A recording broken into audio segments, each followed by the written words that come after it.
sungai bukan ancaman bagi kehidupan. Namun, ketika ruang lindung dilanggar, bencana tidak dapat terelakkan. Rumah ibu udah di bawah arus juga, gak ada pun yang disisakan sedikit pun, kecuali baju yang dipakai di badan ibu.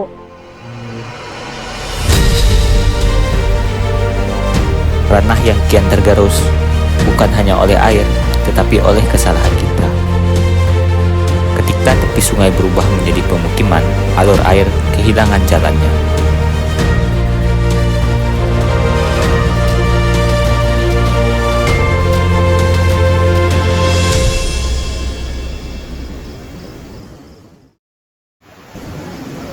Bantaran sungai bukan sekedar tanah kosong.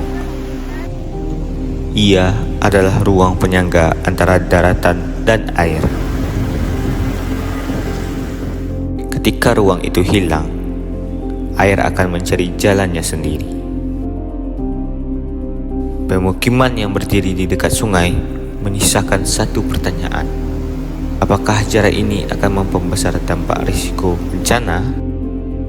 Sangat berdampak sekali, soalnya ulur air tuh ke sini tembusnya udah berbagi dua air tuh ke perkampungan satu, tapi yang derasnya ke perkampungan ya. Nggak ada bernampak tuh, soalnya banjir tuh aliran sungai aja, kan tidak dikasih donjong sama apa itu PU kan. Perbedaan jawaban ini menunjukkan satu hal, ketika risiko yang tidak selalu dipahami dengan cara yang sama.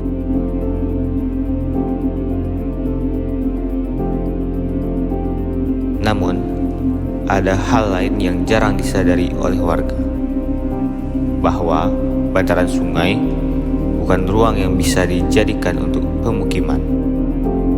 Nggak tahu, soalnya batang sungainya itu jauh dari perkampungan ini, jauh sekali. Kami ada sawah dulu, sungai jauh di pinggir sana kan, nggak ada terpikirkan air tuh naik ke perkampungan ini. Bantaran sungai adalah zona rawan. Negara telah mengatur jarak aman bangunan dari sungai. Namun, aturan itu sering diabaikan. Bangunan itu dibangun harusnya adalah 100 meter atau 50 meter dari pasang tertinggi gitu. Ada Undang-Undang 32 tahun 2009, ada Undang-Undang nomor 11 sumber daya air, kemudian ada Undang 35. Semuanya itu sudah menetapkan bahwa setiap bangunan itu paling dekat dengan pinggir sungai itu adalah 40 meter. Itu sudah ada ketentuan itu. Kemudian juga di dalam setiap pembangunan itu, apabila ini pembangunannya menyebut dengan masalah berhubungan dengan residen ya, komplek tinggal gitu kan, itu kan berupa izin, dan izin lingkungannya juga harus menentukan itu gitu.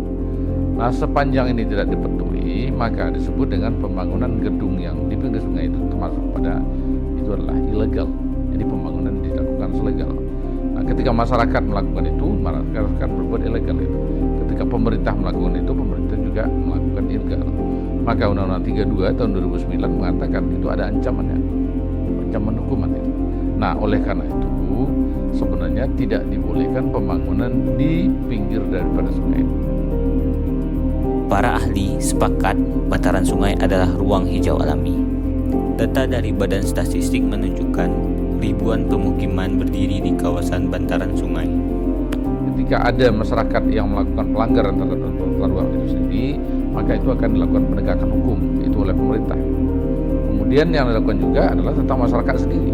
Masyarakat juga harus diberi kecerdasan pemahaman bahwa sepadan sungai itu sebenarnya bukan diperuntukkan untuk perumahan, tapi itu digunakan adalah untuk perlindungan sungai. Agar apa? Agar nanti terjadi sungai itu, aliran sungai itu tetap berjalan dengan baik. Karena risiko yang paling besar itu adalah kalau ada permukiman di situ, maka sungai akan makin dangkal. Akibatnya adalah kalau terjadi banjir, maka lebar banjir itu makin besar, maka genangan makin besar. Jadi ada penguatan masyarakat dan penguatan pemerintah sendiri. Kedua-duanya harus bersama. Yang terakhir adalah penguatan hukum, sehingga nanti semuanya bisa terhindar. Orang tidak membangun di sepadan sungai. Sungai adalah sumber kehidupan, bukan tempat mendirikan rumah. Alam telah memberi peringatan. Air menyampaikannya dengan cara yang keras.